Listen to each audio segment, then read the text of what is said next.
In the first half of the 20th century, there was a common motto that dominated all aspects of segregated life in America: separate but equal. This is true even to the military, in which African Americans were restricted from serving in the same divisions as white men. However, the Tuskegee Airmen, a group of black military aviators, helped to dissolve this mindset. Once the rest of the military, as well as the general public, was able to witness the amazing feats they were capable of accomplishing, the Tuskegee Airmen were heightened to a legendary status and are largely responsible for the desegregation of the military in 1948. The Tuskegee Airmen were divided into different squadrons. These different divisions included the 332nd Fighter Group and 447th Bombardment Group. In the groups, they were split into four squadrons, which were the 99th, the 100th, the 301st, and the 302nd.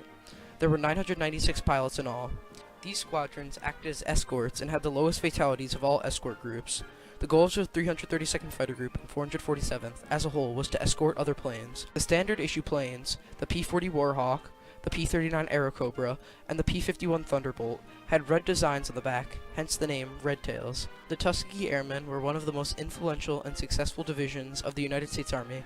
Before it became what it is remembered as today, it was a volunteer pilot program called the Civilian Pilot Training Program, or CPTP. The program was available to women and African Americans.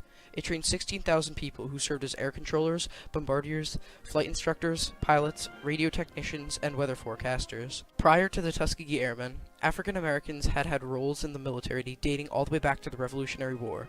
However, the views people had pertaining to African American soldiers were negative, and African Americans were never really accepted into the military.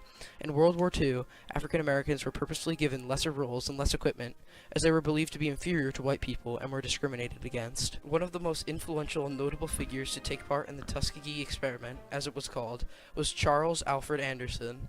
He was a determined black pilot who overcame many obstacles throughout his life and his rise to fame. By the time he was 20, he had received loans from his family and friends totaling $2,500. With this money, he bought himself a used plane and taught himself to fly because no personal trainers would accept him due to his race. He was then rejected from Drexel Institute Aviation School, again due to his race. Despite these setbacks, in 1932, Anderson soon became the first black man to ever receive his air transport pilot's license. He achieved this milestone with the help of Ernest Buell, a world-renowned German pilot.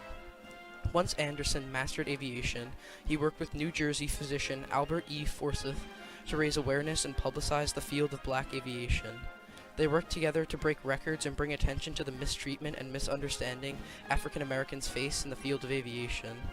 In July of 1933, the two completed a transcontinental round trip they called their Goodwill Flight, which was a trek from America, then to the Caribbean, and then finally to South America. They flew this trip in Anderson's Lambert monocoque, the two named after Booker T. Washington. The goal of this flight was ultimately to raise awareness concerning the capabilities of African Americans and represent their proficiency in the field, which was constantly denied by the whites. The trip was intended to be extremely risky and daring to best exemplify the skills of the black community, as well as to address the problems of racial inequality at the time. During another of their trips, which was a flight from the east to west coast of America and then back again, Forsyth and Anderson used only a road map as a guide and had no parachutes, radios, or lights. Forsyth himself stated, "The trip was purposely made to be hazardous and rough, because if it had been an ordinary flight, we wouldn't have attracted attention."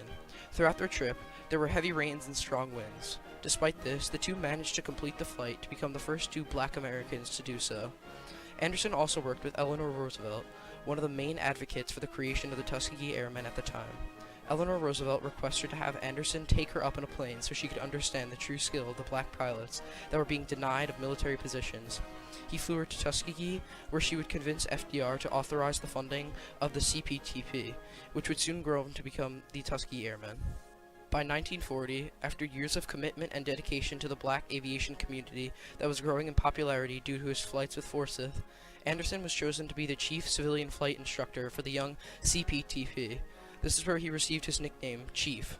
Shortly after being hired to this position, Anderson was chosen to train the cadets who were planned to make up the 99th Pursuit Squadron in June of 1941, which would soon go on to become the first all-black aviation division in the U.S. Armed Forces. These cadets he trained quickly heightened themselves to a legendary status under the leadership of Benjamin O. Davis Jr. in combat. Up until 1992, when he was 85 years old, Anderson continued to train both black and white cadets. Benjamin O. Davis Jr., after being trained at Tuskegee Institute by Charles Alfred Anderson, went on to become the first black general in the U.S. Air Force. In addition to this, he was the first black man to graduate from West Point Academy since 1889. Throughout this enrollment at West Point, he was shunned, as his fellow students refused to share the same room as him, and even to talk to him.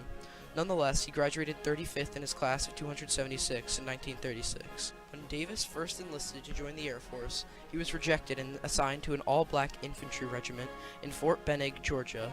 Despite being in this unfavorable situation, Davis achieved the rank of second lieutenant.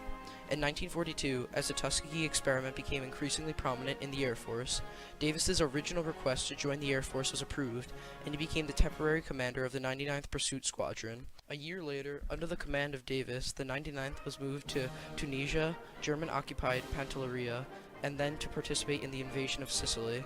At Pantelleria, the airmen were able to completely overpower the enemy forces with air power alone, the first instance of such a feat in the war. The 99th took part in the invasions of Anzio Salerno, as well as the battles over Monte Cassino Monastery.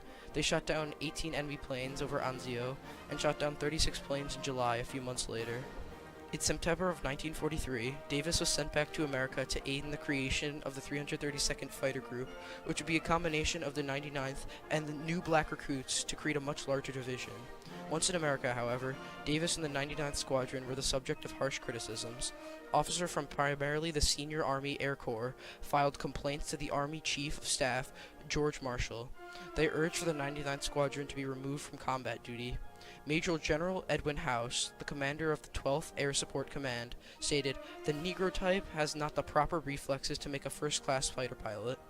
Many of these complaints made about the Tuskegee Airmen were rooted primarily in racial biases, as shown in the comment made by General House.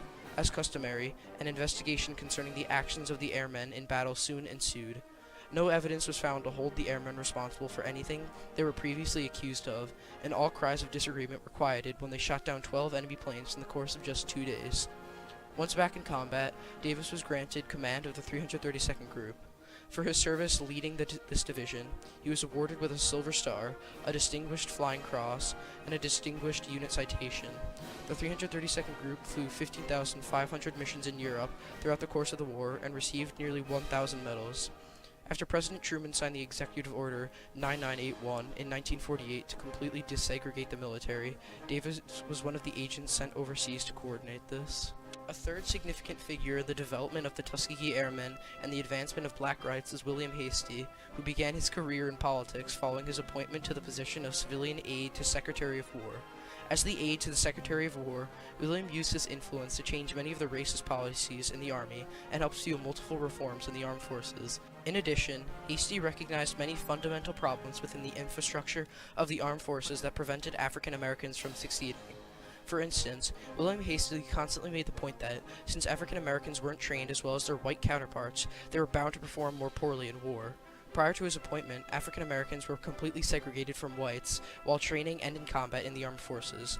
Moreover, the resources and talent that the military devoted to the training of these men was often subpar and of a much lower quality than what was devoted to the training of the average white soldier.